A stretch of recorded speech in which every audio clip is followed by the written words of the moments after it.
నమస్తే, welcome to Ayushman భవ. PCOD సంతానలేమి సమస్యతో బాధపడుతున్నారా? పీసీఓడి సంతానలేమి సమస్యకు ప్రధాన కారణాలేంటి? పీసీఓడి సమస్యలకు హోమియోలో వైద్య విధానాలపై మనతో మాట్లాడేందుకు ప్రస్తుతం మనతో పాటు ఉన్నారు doctor care homeopathy doctor Bharati garu. మరి వారిని అడిగి మరిన్ని సలహాలు సూచనలు తెలుసుకుందాం. మీరు కూడా ఈ సమస్యతో బాధపడుతున్నట్లయితే స్క్రీన్పై కనిపిస్తున్న నెంబర్స్కు కాల్ చేసి మీ సమస్యను నివృత్తి చేసుకోవచ్చు. నమస్తే డాక్టర్ గారు. నమస్తే అండి. సో పీసీఓడి సమస్య అన్నది అసలు ఎందుకు వస్తుంది, దీనికి గల కారణాలు ఏంటి? ఓకే, పీసీఓడి అంటే పాలిసిస్టిక్ ఓవేరియన్ డిసీజ్ అనమాట. అంటే ఒకటి లేదా రెండు అండాశయాలలోని నీటి బుడగలు ఫామ్ అవ్వడం అంటారు దీన్ని. సో ఇది జనరల్గా ప్రస్తుతం ఉన్న జనరేషన్స్లో కానివ్వండి, ప్రజెంట్ చాలామంది ఉమెన్ ఇలాంటి ప్రాబ్లంతో సఫర్ అవుతూ ఉన్నారు. ఆల్మోస్ట్ 40 to 70% పీపుల్కి అంటే ఉమెన్కి కూడా ఇన్ఫర్టిలిటీకి ఇదే మెయిన్ రీజన్ అవుతూ వస్తుంది. జనరల్గా మన బాడీలో హార్మోన్ లెవెల్స్ అనేవి ఇంబ్యాలెన్స్ వల్ల మనం ఎక్కువగా పీసీఓడి సమస్యలను చూస్తూ ఉంటాము. మన బాడీలో అందులో పీసీఓడి కనుక చూస్తే హార్మోనల్ ఇంబ్యాలెన్స్ అనేది ఇంకా డిఫరెన్స్ అనేది ఎక్కువగా ఉంటుందన్నమాట. అంటే మన బాడీలో డిఫరెంట్ టైప్స్ ఆఫ్ హార్మోన్స్ ఉంటాయి. థైరాయిడ్ హార్మోన్స్ కానివ్వండి, FSH హార్మోన్స్ కానివ్వండి, LH హార్మోన్స్, ఈస్ట్రోజన్స్, ప్రొజెస్ట్రాన్స్, ఇవన్నీ మన బాడీలో సమతుల్యంలో మెయింటైన్ అయినప్పుడు మాత్రమే మనకి మెన్స్ట్రుయేషన్ అంటే మెన్స్ట్రువల్ సైకిల్ అనేది ఉమెన్ ఉంటుంది. కాబట్టి అది 28 days to 30 days దాని సైకిల్ ఉంటుంది. అది మంత్లీ ఒకసారి మనం చూడటం జరుగుతుంది. ఒకవేళ కనుక ఇది మెయింటైన్ అవ్వలేదు అంటే వాళ్ళలో ఇర్రెగ్యులర్ ఆఫ్ మెన్సెస్ అనేవి సరిగ్గా మంత్కి అటెండ్ అవ్వకపోవడము, అది ఇన్ఫర్టిలిటీకి కూడా దారితీస్తుంది అనమాట. అంటే ఓవులేషన్ ప్రాబ్లమ్స్ అనేవి రావడము, ఇలా దానిలో మనం చాలా చూస్తూ ఉంటాము. ఓకే, కంటిన్యూ చేద్దాం. ఒక కాల్ తీసుకుందాం. హైదరాబాద్ నుంచి ఉన్నారు నాగేష్ గారు. హలో. నాగేష్ గారు మాట్లాడండి. డాక్టర్ గారు ఉన్నారు. మీ సమస్య ఏంటి? ఓకే మేడం, చెప్పండి నాగేష్ గారు.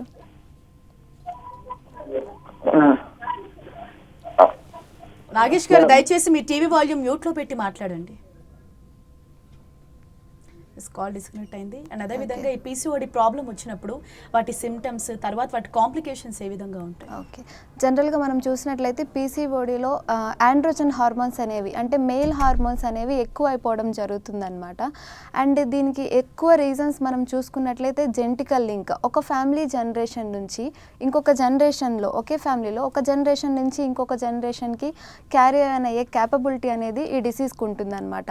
ఇలాగే మనం చూసినట్లయితే యుటరైన్ ఫైబ్రాయిడ్స్ కానివ్వండి, లేదంటే డయాబెటీస్ కానివ్వండి, బీపీ కానివ్వండి, ఎలా అయితే ఒక జనరేషన్ నుంచి ఇంకో జనరేషన్కి వెళ్తుందో అలాగే దీనికి కూడా అలా క్యాపబిలిటీ ఉంటుంది. అండ్ ఎవరికైనా ఇన్సులిన్ రెసిస్టెన్స్ అంటే మన బాడీలో ఎక్సెస్ ఆఫ్ గ్లూకోజ్ని ఇన్సులిన్ అనేది కంట్రోల్ చేస్తుంది అనమాట. ఒకవేళ ఇన్సులిన్కి సరిగ్గా మన బాడీ రియాక్ట్ అవ్వనప్పుడు ఇన్సులిన్ అనేది ఎక్కువ అయిపోతుంది అనమాట. అంటే ఇర్రెగ్యులారిటీస్ ఆఫ్ ఇన్సులిన్ అనేది చూస్తూ ఉంటాం. సో దానివల్ల ఆండ్రోజన్ హార్మోన్స్, మేల్ హార్మోన్స్ అనేవి ఎక్కువ అయిపోతాయి. సో దానివల్ల కూడా ఈస్ట్రోజన్ హార్మోన్స్ కానీ, ప్రొజెస్ట్రాన్ హార్మోన్స్ ప్రొడక్షన్లో కానీ హార్మోనల్ ఇంబ్యాలెన్స్ అనేది ఎక్కువగా జరగడం జరుగుతుంది. దీని వలన వాళ్ళలో నీటి బుడగలు ఫామ్ అవడము, ఒకటి లేదా రెండు అండాశయాలలో ఫామ్ అవడం అనేది చూస్తూ ఉంటాం. దీనివల్ల వాళ్ళు ఎక్కువగా ఇర్రెగ్యులారిటీ ఆఫ్ మెన్సెస్ అనే సిమ్టమ్ని ఎక్కువ చూస్తాం. అంటే మంత్లీ అటెండ్ అవ్వాల్సినటువంటి మెన్సెస్ అనేది లేట్గా రావడం, లేదంటే హెవీ పెయిన్తో కూడి రావడము, లేదంటే 15 daysకి ఒకసారి రిపీటెడ్గా చూడడము. అండ్ వాళ్ళల్లోని యాక్నే డెవలప్ అయిపోవడం, ఆయిలీ ఫేస్ మీద ఆయిల్ ఎక్కువగా సెక్రెట్ అవ్వడం, పింపుల్స్ డెవలప్ అయిపోవడం, అండ్ వెయిట్ గెయిన్, బాగా బరువు పెరిగిపోవడము, లేదంటే నల్లటి వలయాలు ఏర్పడము, లేదా ఏదైనా హెడేక్ కూడా కాజ్ అవుతుంది. ఇటువంటి హార్మోనల్ ఇంబ్యాలెన్స్ అయినప్పుడు కొంతమందిలో హెడేక్ అనేది కూడా ట్రిగ్గర్ అవుతూ ఉంటుందన్నమాట. ఇది అందరిలో ఉండదు, కొంతమందిలో ఉంటుంది. అండ్ ఈ విధంగా మనము చాలా సిమ్టమ్స్ అనేవి పీసీఓడి సమస్యలోని చూస్తూ ఉంటాము. అండ్ పీసీఓడిలో ఓవులేషన్ అనేది ఎక్కువగా ఎఫెక్ట్ అవుతుంది. ఓవులేషన్ అంటే దానివల్ల ఏమవుతుందంటే మంత్లీ రిలీజ్ అవ్వాల్సిన ఎగ్ అది రిలీజ్ అవ్వకుండా నీటి బుడగల్లాగే అండాశయాల్లోనే ఉండిపోవడం వలన అక్కడ నీటి బుడగలు అనేవి ఫామ్ అవుతాయి. అవి మనము ఏదైనా స్కానింగ్స్లో, USG స్కాన్స్లో అలా చూసినప్పుడు కొంతమందిలో ఒకదానిలో చూస్తాము, మరికొందరిలో రెండు అండాశయాల్లోనూ చూడటం జరుగుతుంది అనమాట. Okay ma'am, right. మరో కాల్ తీసుకుందాం. రాజమండ్రి నుంచి ఉన్నారు సువర్ణ గారు. హలో. సువర్ణ గారు, డాక్టర్ భారతి గారు ఉన్నారు. మీ సమస్య ఏంటో అడగండి. చెప్పండి అమ్మా సువర్ణ గారు. మేడం, నేను పీసీఓడి ప్రాబ్లంతో బాధపడుతున్నానండి. అంటే రెగ్యులర్గా పీరియడ్స్ కావట్లేదు మేడం. ఓకే అమ్మా. అది ఎగ్ ఎప్పుడు రిలీజ్ అవుతుంది మేడం? ఓకే అమ్మా. ఇలా బాధపడేటప్పుడు. ఓకే అమ్మా. జనరల్గా అయితే మీ వయసు ఎంతమ్మా? 23 years మేడం. 23 years. మ్యారేజ్ అయిందమ్మా? అవునండి. ఓకే. మ్యారేజ్ అయ్యి ఎన్ని సంవత్సరాలు అవుతుందమ్మా? 10 years అవుతుందా? 10 years అవుతుంది. ఓకే. ఓకే అమ్మా. జనరల్గా మనం చూసినట్లయితే కొంతమందిలో ఎర్లీగా కూడా మ్యారేజెస్ జరుగుతూ ఉంటాయి. సో అటువంటి కేసెస్లో కూడా వాళ్ళల్లో పీసీఓడి సమస్య ముందే కూడా ఉండి ఉండొచ్చు మైల్డ్గా, లేదంటే ఫ్యామిలీ పరంగా కూడా ఉండి ఉండొచ్చు. ఇటువంటి కేసెస్లో మనం చూసుకున్నట్లయితే పీసీఓడి సమస్యతో బాధపడుతున్నప్పుడు వాళ్ళకి ఎగ్ ఎప్పుడు రిలీజ్ అవుతుంది, ఇర్రెగ్యులర్ మెన్సెస్ వల్ల ఎగ్ ఎప్పుడు రిలీజ్ అవుతుందో సరిగ్గా తెలియదు. అటువంటి కేసెస్లో మనం ఒకసారి ఫాలిక్యులర్ స్టడీ అనేది చేయాల్సి వస్తుంది. జనరల్గా అయితే ఉమెన్కి 10 నుంచి 8 days లోపు వ్యారీ అవుతూ ఉంటుంది. కొంతమందికి కరెక్ట్గా 14th day అట్లా కూడా అవుతూ ఉంటుంది. సో ఉమెన్కి వ్యారీ అవుతుంది కాబట్టి ఒకసారి ఫాలిక్యులర్ స్టడీ కనుక మీరు చేయించుకున్నట్లయితే ఖచ్చితంగా ఎగ్ ఎప్పుడు రిలీజ్ అవుతుంది అనేది మనం చూసుకోవచ్చు. అది మెన్సెస్ వచ్చిన 9th day నుంచి స్టార్ట్ చేస్తారమ్మా ఫాలిక్యులర్ స్టడీ అనేది. ఒకసారి మీరు అది చేయించుకొని చూడండి, మీకు ఎగ్ ఎప్పుడు రిలీజ్ అవుతుంది, ఎంతెంత సైజులో ఉంటుంది, ఏ టైంలో కలిస్తే మీకు పిల్లలు పుట్టే ఛాన్సెస్ ఉంటాయి అనేది మనం తెలుసుకోవచ్చు. ఎస్ మ్యామ్, మరో కాల్ ఉన్నారు హైదరాబాద్ నుంచి నగేష్ గారు. Hello madam. ఎస్ నగేష్ గారు మాట్లాడండి. Madam good morning madam. Good morning Nagesh గారు, చెప్పండి. ఏంటంటే 3 years అవుతుంది మ్యారేజ్ చేసుకొని నేను. ఓకే అండి. అయితే మా మిస్ కి కొద్దిగా పీసీఓడి ప్రాబ్లమే ఉండే. ఓకే అండి. అయితే రీసెంట్లీగా ఒక డాక్టర్ మనకు లాప్రోస్కోపీ చేయించారు. ఓకే అండి. అది చేయించిన తర్వాత కూడా మీకు మన పీసీఓడి ప్రాబ్లం ఉందని అంటున్నారండి మళ్ళీ. ఓకే అసలు అండి. అది పూర్తిగా పోవాలంటే ఏం చేయాలి అసలు? ఓకే అండి. జనరల్గా కొంతమందికి ఇలాగా నీటి బుడగలు ఎక్కువ ఉన్నాయని చెప్పి వాటిని పంక్చర్ చేయడము, లాప్రోస్కోపిక్ అవి చేస్తూ ఉంటారు. బట్ కొంతమందిలో లాప్రోస్కోపీ అవి పంక్చర్ చేయించిన తర్వాత కూడా రిపీట్ అవుతూ ఉంటాయి. బేసిక్గా ఇది హార్మోనల్ ఇంబ్యాలెన్స్. మనం ఎండ్లో వచ్చే నీటి బుడగల్ని పగలగొట్టడం వలన కొంతమందిలో ఏంటంటే ఛాన్స్ ఆఫ్ ట్రిగరింగ్ మళ్ళీ వచ్చే ఛాన్సెస్ అనేవి ఉంటాయి. బట్ కొంతమందిలో ఏంటంటే రావు, కొంతమంది మ్యాక్సిమం అయితే వస్తాయి అన్నమాట. సో అటువంటి కేసెస్లో మనం ఏం చేయాలంటే ముందుగా పైనుంచి హార్మోన్స్ ఎక్కడెక్కడ ఈస్ట్రోజన్ కానివ్వండి, ప్రొజెస్ట్రాన్ కానివ్వండి, FSH, LH అనేవి ఇవన్నీ పిట్యూటరీ హార్మోన్స్ కంట్రోల్లోనే ఉంటాయి కాబట్టి పైన ఎక్కడన్నా ప్రాబ్లం ఉందో చూసుకొని వాటిని ట్రీట్మెంట్ చేయించుకుంటే మీ ప్రాబ్లంకి సొల్యూషన్ దొరుకుతుంది. ఒకసారి దీన్ని మన హోమియోపతిలో తగ్గించవచ్చండి. కొన్ని కేసెస్లో ఇట్లా లాప్రోస్కోపీ కానివ్వండి, IUI కానివ్వండి, IVF కానివ్వండి ఫెయిల్ అయిన తర్వాత మన హోమియోపతిలో కూడా ట్రీట్ అయినవి ఉన్నాయి. అంటే ఇవి దాని తర్వాత కూడా చూస్తుంటాం ఫెయిల్యూర్స్ అనేవి. మన దానిలో అలాంటి కేసెస్లో కూడా కొన్ని వాటిలో మనం సక్సెస్ అనేది చూసాము. మీరు దగ్గరలో ఉన్న పాజిటివ్ హోమియోపతి డాక్టర్ కేర్ని కలవండి, ఖచ్చితంగా మీ ప్రాబ్లంకి సొల్యూషన్ దొరుకుతుంది. Yes ma'am. అలాగే ఇప్పుడు చాలా మంది కూడా ఇంకొక సమస్య ఏంటంటే సంతానలేమి సమస్యతో బాధపడుతూ ఉంటారు. సో ఈ ప్రాబ్లం ఎరేజ్ అవ్వడానికి కారణాలు ఏంటి? ఓకే.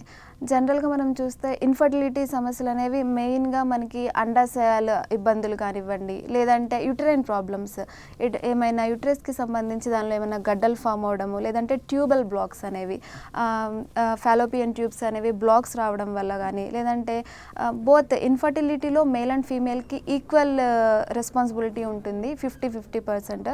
బట్ మేల్లో చూసినట్లయితే సెమెన్ అనాలిసిస్ అనేది ఒకటి చేయించుకోవాలి. అంటే quality, quantity, motility of sperm అనేది కూడా చాలా ఇంపార్టెంట్ అనమాట. ఇలా హార్మోనల్ ఇంబ్యాలెన్సెస్ వచ్చినప్పుడు వాళ్ళలో ఓవులేషన్ అనేది అసలు ఇర్రెగ్యులర్ మెన్సెస్ అవుతుంది.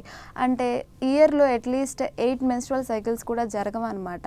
అటువంటి కేసెస్లో కూడా ఓవులేషన్ అనేది సరిగ్గా జరగదు. ఎగ్ అనేది ప్రతి మంత్ రిలీజ్ అవ్వడం అనేది జరగదు. అవన్నీ నీటి బుడగల్లాగా ఫామ్ అయిపోవడం మనం చూస్తూ ఉంటాము. USG స్కాన్స్లో అటువంటి చూసినప్పుడు మనకు అవి తెలుస్తాయి.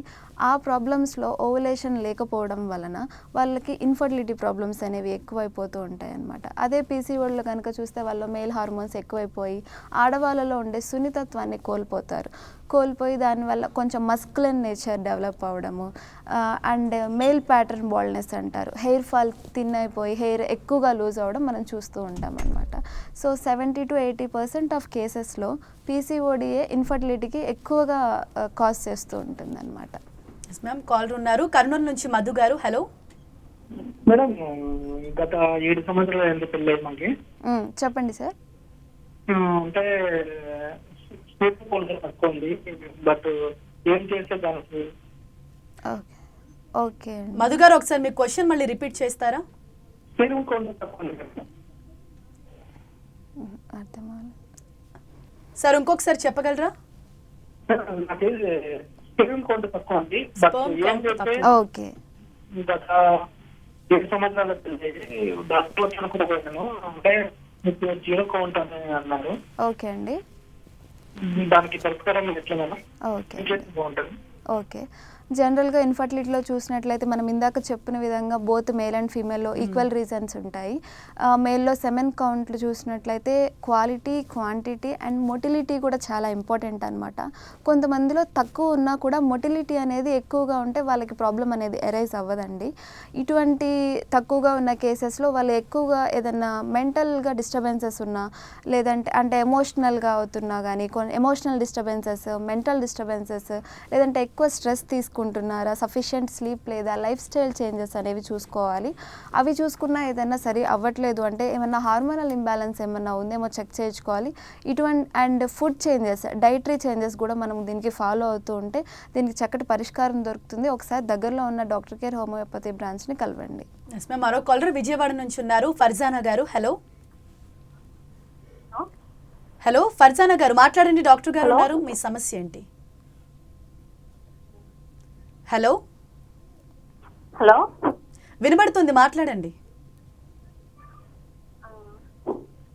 హలో డాక్టర్ గారండి, నాకు హలో చెప్పండి అమ్మా, వినిపిస్తుంది. నాకు 2 అబార్షన్స్ అయినాయండి. ఓకే అమ్మా. పీసీఓడి ప్రాబ్లం ఉంది, ఓవర్ బ్లీడ్ కంటిన్యూస్ గా అవుతుంది. ఓకే అమ్మా. పీసీఓడి ఎప్పటి నుంచి ఉందమ్మా? ఓకే. జనరల్గా మనం చూసినట్లయితే పీసీఓడి ప్రాబ్లమ్ని అలాగా అన్ట్రీటెడ్గా వదిలేస్తే, మనం సరిగ్గా ట్రీట్ చేయించుకోకుండా వదిలేస్తే కొంతమంది ఈవెన్ ప్రెగ్నెన్సీ నార్మల్గా అటెండ్ అయినప్పటికీ కూడా వాళ్ళల్లో ఫర్దర్గా కాంప్లికేషన్స్ అనేవి చూస్తూ ఉంటామన్నమాట. అంటే జెస్టేషనల్ కంప్లైంట్స్, అంటే ప్రెగ్నెన్సీలో ఉన్నప్పుడు వాళ్ళలో డయాబెటీస్ రావడం కానివ్వండి, హైపర్ టెన్షన్ రానివ్వడం కానివ్వండి, లేదంటే మిస్క్యారేజెస్, రిపీటెడ్గా అబోషన్స్ అనేవి కాజ్ అవ్వడం కానీ చూస్తూ ఉంటాము. వీటిని మనము ఫస్ట్లోనే మొదట్లో పీసీఓడి తెలిసినప్పుడు మాత్రమే మనం కరెక్ట్గా రెక్టిఫై చేసుకోకపోతే తర్వాత చాలా ప్రాబ్లమ్స్ అనేవి క్యారీ ఆన్ అవుతూ ఉంటాయి అన్నమాట. వీటిలో హెవీ బ్లీడింగ్ అనేది కూడా మధ్యలో అబార్షన్స్ అయిపోయినప్పుడు బ్లీడింగ్ ఫస్ట్ వస్తే తర్వాత అబార్షన్స్ అనేవి కాజ్ అవుతూ ఉంటాయి. సో వీటిని కూడా మనం కంట్రోల్ చేయవచ్చు హోమియోపతిలో. ఒకసారి దగ్గరలో ఉన్న బ్రాంచ్లో కలవండి అమ్మా. Yes ma'am. మరో కాలర్ ఉన్నారు, పశ్చిమ గోదావరి నుంచి జ్యోతి గారు. హలో హలో హలో జ్యోతి గారు మాట్లాడండి, డాక్టర్ భారతి గారు ఉన్నారు. నమస్తే మేడం. నమస్తే అమ్మా, చెప్పండి. మేడం నాకు 28 years అండి. ఓకే అండి. 2 పాపలు ఉన్నారండి. పాపలు అంటే 15-16 రోజులకి మెన్సెస్ వచ్చేస్తుంది మేడం. ఓకే అమ్మా. హెవీ బ్లీడింగ్ బాగా ఎక్కువైపోతుందండి. డాక్టర్ని కన్సల్ట్ చేస్తే నీటి పొడుగులు ఉన్నాయనేసి చెప్పారండి. ఓకే అమ్మా. అయితే నీటి పొడుగుకి మెడిసిన్ వాడిన రోజులు బానే ఉందండి. మళ్ళీ ఒక 2 months బానే ఉంది, మళ్ళీ అలాగే రిపీట్ అవుతుంది మేడం. ఓకే అమ్మా. జనరల్గా మనం దీన్ని చూసినట్లయితే ప్రాసెస్ ఆఫ్ రిపిటేషన్ అనేది జరుగుతుంది అంటే హార్మోనల్ ఇంబ్యాలెన్స్ అనేది ఎక్కువగా ఉండవచ్చు. అంటే మనం ఇందాక చెప్పాం కదా, పైన పిట్యూటరీ హార్మోన్స్ కంట్రోల్లో ఉంటుంది కాబట్టి అనేది. సో ఒకసారి హార్మోన్స్ ప్రొడక్షన్ అనేది ఏ లెవెల్లో ఉంది, ఎలా ఉంది అనేది కూడా ఒకసారి చూపించుకోవాల్సి వస్తుంది. అండ్ దీంతో పాటు వాళ్ళు ఏమన్నా డైటరీ చేంజెస్ ఏమన్నా చూసుకోవాలి, ఒకసారి అవి కూడా చూసుకోండి. ఎక్సర్సైజ్ లేదంటే ఒబేస్గా ఉన్నారా, ఇలాంటివి కూడా ఒక్కొక్కసారి ప్రాసెస్ అనేది మళ్ళీ కంప్లైంట్ రిటర్న్ అవ్వడానికి కూడా ఛాన్సెస్ అవుతాయి. అండ్ ఏదైనా స్ట్రెస్కి గురి అవుతున్నా కూడా ఇది మళ్ళీ రిపిటేషన్ అనేది ఉంటుంది. ఒకసారి హార్మోనల్ ఇంబ్యాలెన్స్ అనేది ఇంకా ఎక్కువగా ఉందేమో, ఆ ప్రిడామినెన్స్ ఎక్కువగా ఉంది కాబట్టి అది మనం రిపిటేషన్గా చూస్తున్నాము. ఒకసారి దాన్ని చెక్ చేయించుకుంటే సరిపోతుందమ్మా. దీనికి మన దగ్గర మంచి మందులు కూడా ఉన్నాయి హోమియోపతిలో. Yes ma'am. సో అలాగే ఈ పీసీఓడికి ఎటువంటి ల్యాబ్ టెస్ట్లు చేయించుకోవాలంటారు? ఓకే. జనరల్గా మనం చూసినట్లయితే పీసీఓడికి యూఎస్జీ స్కాన్స్ అనేవి ఉంటాయమ్మా. అందులో ఏమవుతుందంటే మనం చూసినప్పుడు అండాశయాలలో ఒకటి కొంతమందికి ఒకదానిలోనే, కొంతమందికి బోత్లో ఉంటుంది, ఓవరేస్లోని నీటి బుడగలు ఫామ్ అవడం అనేది క్లియర్గా కనిపిస్తుంది. సో అదొకటి టెస్ట్ చేయించుకోవాల్సి వస్తుంది. And hormone levels, androgen levels అనేవి మేల్ హార్మోన్స్ అంటారమ్మా, అవి ఏమన్నా ఎక్కువ అయినాయా అనేవి టెస్ట్ చేయించుకోవడం ద్వారా బ్లడ్ టెస్ట్లోని మనం మనం పీసీఓడి సమస్య గురించి తెలుసుకోవచ్చు. అండ్ పీసీఓడి అంటే పాలిసిస్టిక్ ఓవేరియన్ సిండ్రోమ్ అని కూడా అంటారు. అంటే గ్రూప్ ఆఫ్ సిమ్టమ్స్ ఉంటాయి ఇందులోని. జనరల్గా పీసీఓడి సిమ్టమ్స్ ఉన్న వాళ్ళల్లో ఒబేస్ ఎక్కువగా ఉంటారు 80% ఆఫ్ పీపుల్. వాళ్ళల్లో వీటితో పాటు కాంప్లికేషన్స్ ఉంటాయి. డయాబెటీస్ కానివ్వండి వచ్చే ఛాన్సెస్, డయాబెటీస్ కానీ లేదంటే హైపర్ టెన్షన్ కానీ ఇలా వచ్చే ఛాన్సెస్ కూడా ఉంటాయి. అండ్ వాళ్ళల్లో మానసికంగా ఫిజికల్గా చాలా స్ట్రెస్ స్ట్రెయిన్కి గురి అవ్వడము, ఇలా గ్రూప్ ఆఫ్ సిమ్టమ్స్ అనేవి వాళ్ళల్లో చూస్తూ ఉంటాం. అందుకే దీన్ని పీసీఓడి అండ్ పీసీఓఎస్ అంటాం. సిండ్రోమ్ అంటే గ్రూప్ ఆఫ్ డిసీజెస్ అనమాట. సో అన్నీ కలిసి వస్తాయి కాబట్టి మనం దీన్ని పీసీఓఎస్ కింద కూడా తీసుకోవడం జరుగుతుంది. దీనిలో బోత్ ఫిజికల్గా మెంటల్గా ఎక్కువ సఫర్ అవుతారు పేషెంట్ అనేది. ఓకే మ్యామ్, మరో కాలర్ ఉన్నారు తాడేపల్లిగూడెం నుంచి దివ్య గారు. హలో హలో దివ్య గారు మాట్లాడండి, డాక్టర్ గారు ఉన్నారు. Hello madam. చెప్పండి అమ్మా దివ్య గారు. నాకు డెలివరీ అయిన కానీ మళ్ళీ మెన్సన్ సరిగ్గా రావట్లేదు మేడం. ఓకే అమ్మా. ఓకే, జనరల్గా మనం చూసినట్లయితే హార్మోనల్ ఇంబ్యాలెన్స్, ప్రొలాక్టిన్ హార్మోన్ అనేది కూడా ఒక్కొక్కసారి ఎక్కువైనప్పుడు, ప్రొలాక్టిన్ హార్మోన్ ఎక్కువైనప్పుడు కూడా బాడీలోని మనకి మెన్స్ట్రువల్ ఇర్రెగ్యులారిటీస్ అనేవి వస్తూ ఉంటాయి. అది ఇప్పుడు బర్త్ ఇచ్చారు కదా, సో దానివల్ల కూడా అయి ఉండొచ్చు. అది కొన్ని రోజులు అలా కంటిన్యూ అవుతుంది, బట్ తర్వాత నార్మల్ అయిపోతుంది. ఒకవేళ నార్మల్ అవ్వకపోతే ఒకసారి మెడికల్ అటెన్షన్ తీసుకోవాల్సి వస్తుందమ్మా. మన బాడీలో హార్మోనల్ ఇంబ్యాలెన్స్ అయినప్పుడు మాత్రమే కొన్ని కేసెస్లోని ఇలా రిపీట్ అవుతాం. మెన్సెస్ అనేది సరిగ్గా రాకపోవడం, ఇర్రెగ్యులారిటీస్ అనేవి చూస్తూ ఉంటాం అన్నమాట. సో ఈ పీసీఓడి సమస్య అరైజ్ అవ్వకుండా ఉండేందుకు ఎటువంటి జాగ్రత్తలు తీసుకోవాలంటారు? ఓకే, జనరల్గా మనకి పీసీఓడి సమస్య అనేది first physical and mental disturbances అనమాట. అంటే కొంతమంది అండర్ వెయిట్ ఉంటారు, లేదంటే వెయిట్ ఎక్కువగా ఉంటారు, ఒబేస్గా ఉంటారు, లేదంటే అండర్ వెయిట్ ఉంటారు వాళ్ళలో కానివ్వండి. సో అటువంటి వాళ్ళు కొంచెం డైట్ అనేది ప్రాపర్గా తీసుకోవాలి. ఒకవేళ ఓవర్ వెయిట్ ఉంటున్నారు అంటే కొంచెం తగినంత ఎక్సర్సైజ్, ఎక్కువగా కాదు తక్కువగా కాదు, తగిన లెవెల్స్లో తీసుకోవడము. And also then fatty foods avoid చేయడము, షుగర్ ఫుడ్ అవాయిడ్ చేయడము, తర్వాత కార్బోహైడ్రేట్స్ని తగ్గించుకోవడము, ఫ్రెష్ వెజిటేబుల్స్ని లేదంటే ఫ్రూట్స్ని ఎక్కువగా తీసుకోవడము, తర్వాత ఫాస్ట్ ఫుడ్ని అవాయిడ్ చేయడము, అలాంటివి చేస్తూ ఉండాలి. అండ్ స్ట్రెస్ ఏదైనా ఎక్కువగా జాబ్స్లో కానివ్వండి, అండ్ మానసికంగా లేదా ఫిజికల్గా ఏదైనా స్ట్రెయిన్ ఎక్కువ అవుతున్నారు అని అనిపిస్తుంటే వాటిని కంట్రోల్ చేసుకోవడం. అండ్ స్లీప్లెస్ నైట్స్, కొన్ని జాబ్స్లలో వాళ్ళకి జాబ్ టెన్షన్స్ వల్ల కానీ స్లీప్లెస్ నైట్స్ ఉంటే అలాంటివి కొంచెం అవాయిడ్ చేసుకోవడము. ఇలాంటి లైఫ్ స్టైల్ చేంజెస్ అనేవి కొన్ని ఉంటాయి. సో ఫస్ట్ మనం వాటిని కరెక్టిఫై చేసుకోవాలి.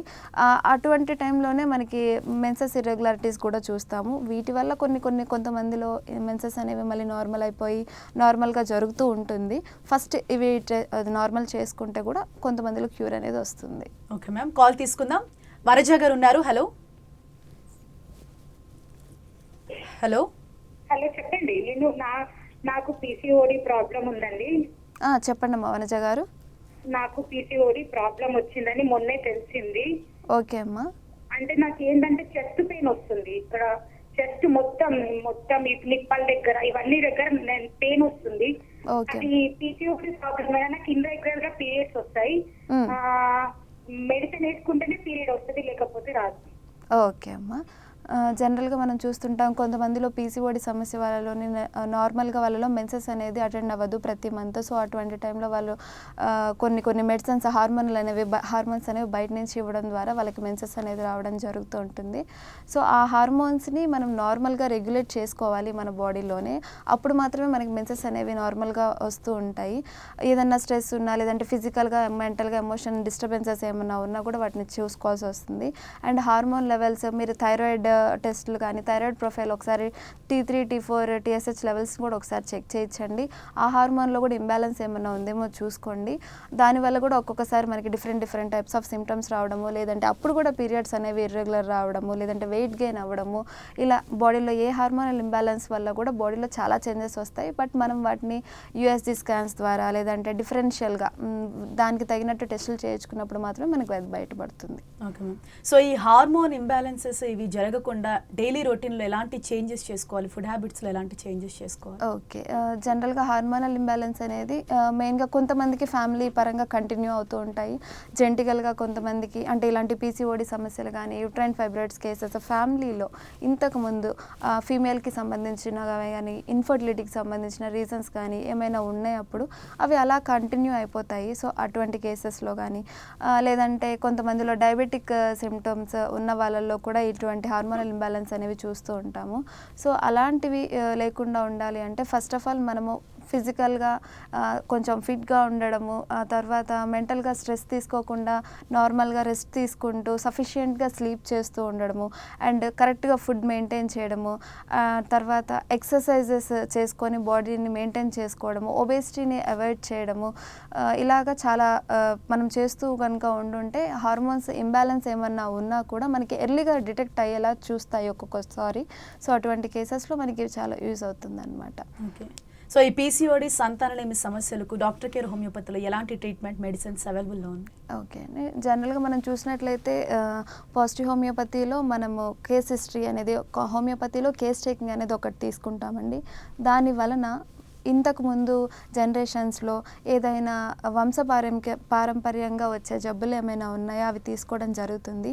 అండ్ వాళ్ళకు తగినట్టుగా వాళ్ళ బాడీ విధానానికి తగినట్టుగా వాళ్ళ లైఫ్ స్టైల్ చేంజెస్లో ఏమైనా ఎక్సర్సైజెస్ కానివ్వండి, అండర్ న్యూట్రిషన్ కానివ్వండి, లేదంటే స్ట్రెస్ఫుల్ జాబ్స్, స్లీప్లెస్ నైట్స్ ఇలాంటి లైఫ్ స్టైల్ చేంజెస్లో కానివ్వండి, లేదంటే వాళ్ళ ఏదైనా టెన్షన్స్ కానివ్వండి, ఫ్యామిలీ ప్రాబ్లమ్స్ కానివ్వండి బేస్ చేసుకొని, లేదా వాళ్ళ ఆహారపు అలవాట్లు ఎటువంటి ఫుడ్ తింటున్నారు, ఎలాంటి లైఫ్ స్టైల్ చేస్తున్నారు అండ్ ఎటువంటి జాగ్రత్తలు తీసుకోవాలి అవన్నీ చెప్పి తర్వాత కాన్స్టిట్యూషనల్గా మనం వాళ్ళ ఆహారపు అలవాట్లు బట్టి మొత్తం ఆ కేసు తీసుకొని మెడిసిన్ ఇస్తాం కాబట్టి వాళ్ళల్లోని క్యూర్ అనేది రావడం జరుగుతుంది. అండ్ మామూలుగా మెన్సెస్ ఇర్రెగ్యులారిటీస్ అనేవి కూడా ఉంటాయి కాబట్టి ఫస్ట్ 2-3 మంత్స్లో మనం అంతా చేంజ్ చూడకపోయినా బట్ నిదానంగా చేంజెస్ అనేవి రావడం జరుగుతుంది. బట్ వన్స్ కనుక మనం చేంజ్ అనేది గమనించినట్లయితే దానిలో డెవలప్మెంట్ ఉంటూ ఉంటుంది. వాళ్ళకి మెన్సెస్ అనేవి రెగ్యులర్గా రావడం జరుగుతుంది. తర్వాత ఇన్ఫర్టిలిటీ ఇష్యూస్ ఏమన్నా ఉన్నా కూడా అవి కూడా నార్మల్ అయిపోతాయి అండ్ నార్మల్ హార్మోనల్ బ్యాలెన్సింగ్ స్టేజ్లోకి మనం తీసుకొని రావచ్చు అనమాట హోమియోపతి మెడిసిన్స్ ద్వారా. ఓకే. సో ఈ థైరాయిడ్ వల్ల కూడా పీసీఓడి సంతానలేమి సమస్యలు వచ్చే అవకాశాలు ఉన్నాయి? అవునండి. థైరాయిడ్ సమస్య కానీ థైరాయిడ్ కాంప్లికేషన్స్లో కానివ్వండి, లేదంటే పీసీఓడి ప్రాబ్లమ్స్ కానివ్వండి, ఇవి ఎక్కువగా ఇన్ఫర్టిలిటీ రావడానికి దోహదపడుతూ ఉంటాయి. అందులోనూ ఓవులేషన్ ఏదైతే ప్రతి మంత్ మనకి ఓవులేషన్ అనేది జరుగుతుందో అండ్ దట్టు ఇన్ఫర్టిలిటీ అంటే మ్యారేజ్ అయిన తర్వాత 12 months వరకు ఎటువంటి బర్త్ కంట్రోల్ పిల్స్ వాడకపోయినా కూడా వాళ్ళు కన్సీవ్ అవ్వరనమాట. అటువంటి కేసెస్లోనే ఇన్ఫర్టిలిటీ కింద తీసుకుంటాము. అటువంటి టైంలోని వాళ్ళకి మెన్సెస్ అవ్వట్లేదు అండ్ ఇర్రెగ్యులారిటీ ఆఫ్ మెన్సెస్ వస్తుంది, లేదంటే రిపిటేషన్ వస్తుంది, లేదా స్పాటింగ్ ఆఫ్ మెన్సెస్ అనేది లేదంటే 15 daysకి ఒకసారి రావడము ఇలాంటివి చూస్తున్నాము అంటే అవి మేబీ సమ్ హార్మోనల్ ఇంబ్యాలెన్స్ అనేది 80% ఆఫ్ కాజెస్ అనేవి చూస్తూ ఉంటాము.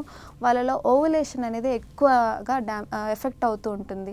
అంటే ప్రతి మంత్ రిలీజ్ అవ్వాల్సినటువంటి ఎగ్ రిలీజ్ అవ్వకపోవడము, దానివల్ల నీటి బుడగలు ఫామ్ అవడము, ఇవన్నీ జరగడం వల్ల అండ్ మేల్ హార్మోన్స్ ఎక్కువైపోవడము ఇలా జరుగుతూ ఉంటాయి అన్నమాట. సో ఎగ్ ఎప్పుడు రిలీజ్ అవుతుందో తెలియదు కాబట్టి భార్యాభర్తకి ఎటువంటి టైంలో కలిస్తే పిల్లలు పుడతాయో ఛాన్స్ అనేది లేకపోవడం జరుగుతుంది. సో అటువంటి టైంలో మనం ఫాలిక్యులర్ స్టడీ కనుక ఫాలో అప్ అయ్యి హార్మోనల్ బ్యాలెన్స్ని ఇంబ్యాలెన్స్ ఉన్నదాన్ని బ్యాలెన్స్ చేసుకుంటూ వెళ్తే ఖచ్చితంగా ఇన్ఫర్టిలిటీ ప్రాబ్లమ్స్ నుంచి ఫెర్టిలిటీ జరగడం అనేది చూస్తామన్నమాట. థైరాయిడ్ జనరల్గా మనం ఇన్ఫర్టిలిటీలో not only hormonal problems, some uterine problems కూడా ఉంటాయి అన్నమాట. అంటే ఎక్కడైతే బేబీ బెడ్ అంటారో అక్కడ ఏదన్నా కణితలు ఫామ్ అవడం కానీ లేదంటే ట్యూబల్ బ్లాక్స్ అనేవి ఉంటాయి అన్నమాట.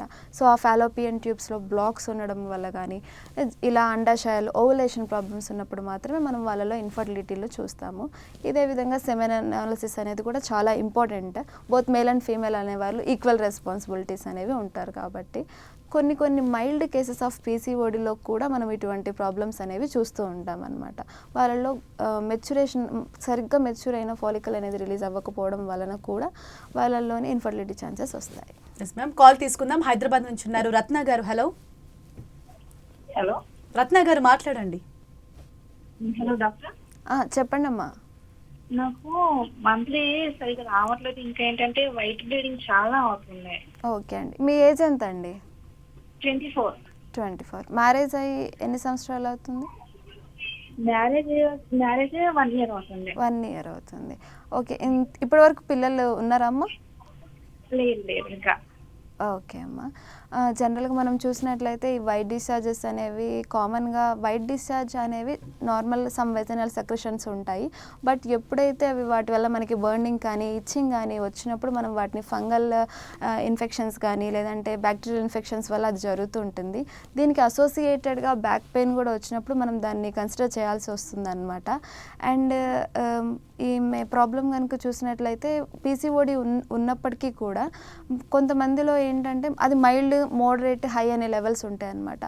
మైల్డ్లో చూసినప్పుడు అది నార్మల్గానే మనకి ప్రతి మంత్ మెన్సెస్ అనేవి అటెండ్ అవ్వడం జరుగుతుంది. బట్ మెచ్యూర్ అయిన ఫాలికల్ అనేది రిలీజ్ అవ్వకపోవడం వల్ల కూడా వాళ్ళ ఇన్ఫర్టిలిటీ అనే సమస్య చూస్తూ ఉంటాము. అండ్ మోడరేట్, హై ఛాన్సెస్లో ఏంటంటే వాళ్ళ కంప్లీట్గా మెన్సెస్ అనేవి ఇర్రెగ్యులర్ అయిపోవడం జరుగుతూ ఉంటాయి. సో ఈ విధంగా వైట్ డిశ్చార్జెస్ అనేవి ఎక్కువగా అవుతుంది అంటే దానికి ఇన్ఫెక్షన్స్ ఫస్ట్ ఏదన్నా ఫంగల్ ఇన్ఫెక్షన్స్ ఉన్నాయా, బ్యాక్టీరియల్ ఇన్ఫెక్షన్స్ ఉన్నాయా ఒకసారి చెక్ చేయించుకోండి. And some times pelvic inflammatory diseases అంటారు, లోపల ఏదైనా ఇన్ఫ్లమేషన్స్ ఉన్నా కూడా అవి వచ్చే ఛాన్సెస్ అనేవి ఉంటాయి అన్నమాట. Thank you ma'am. ఇది వాళ్ళ ఆయుష్మాన్ భవ. చూస్తూనే ఉండండి 10 TV.